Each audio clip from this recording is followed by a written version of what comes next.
welcome back to the guest room. I'm excited to be bringing you guys my first official movie review today. It's about a little movie you may have heard of called Halloween, which is crazy if you think that now in 2018 there's a movie in theaters that you can go see that stars Jamie Lee Curtis and is about a character named Michael Myers who walks around on Halloween night in a white mask and randomly kills people.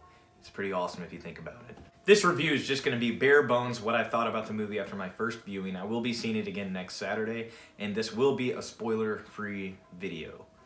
With that being said, let's jump right into some of the things that I really enjoyed. For one, this version of The Shape is absolutely ruthless and unforgiving. You definitely feel like no one is safe from this version of the character.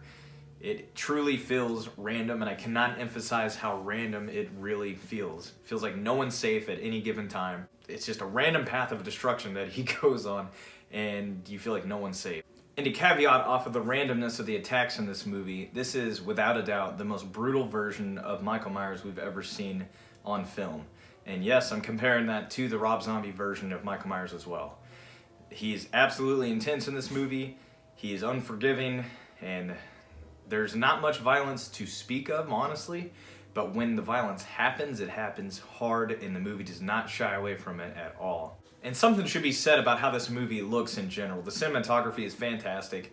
It's very well put together, well edited, everything. It's just a very well put together movie in general.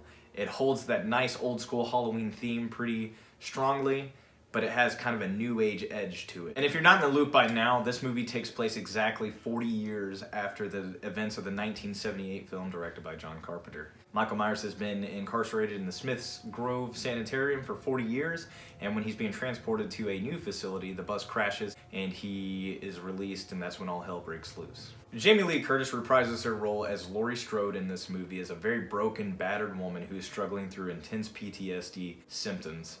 I think Jamie Lee Curtis did an amazing job at portraying someone who could have gone through something as harrowing and horrifying as what her character did in the original movie, and how a real person would react to those events going forward and how they would change their lives based on what they survived. And honestly, I felt uneasy and I felt sad for her in certain scenes where her PTSD was getting worse or where she was most scared in the movie.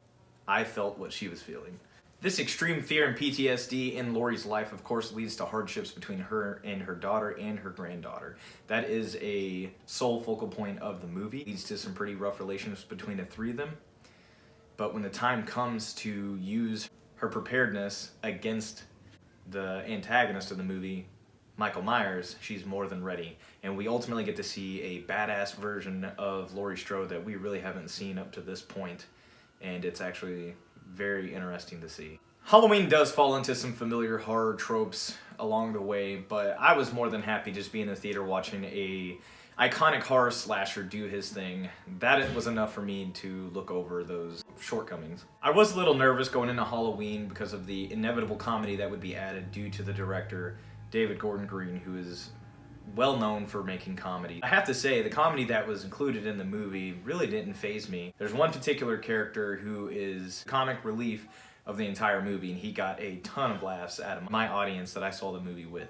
There's a couple of other comedy aspects peppered throughout the movie, but I honestly don't think it took away from the overall plot whatsoever. It gave a little fresh breath of air from all the intense murdering that was going on. I could go on and more in depth about this new Halloween movie, but honestly, if you're a fan of the original Halloween movie, you will not be disappointed. I think it lives up to its name, and it makes a worthy sequel. The mask looks great, the horror itself, the horror element of the movie is fantastic, the suspense is great, the theme is great. I genuinely enjoyed this movie, and I'm going to give Halloween a B. Thanks for stopping by and watching my review of Halloween. If you enjoyed it, please leave it a like, subscribe if you want, and let me know what you thought of the movie down in the comments. I'm really interested to find out. Till next time, guys. See you later.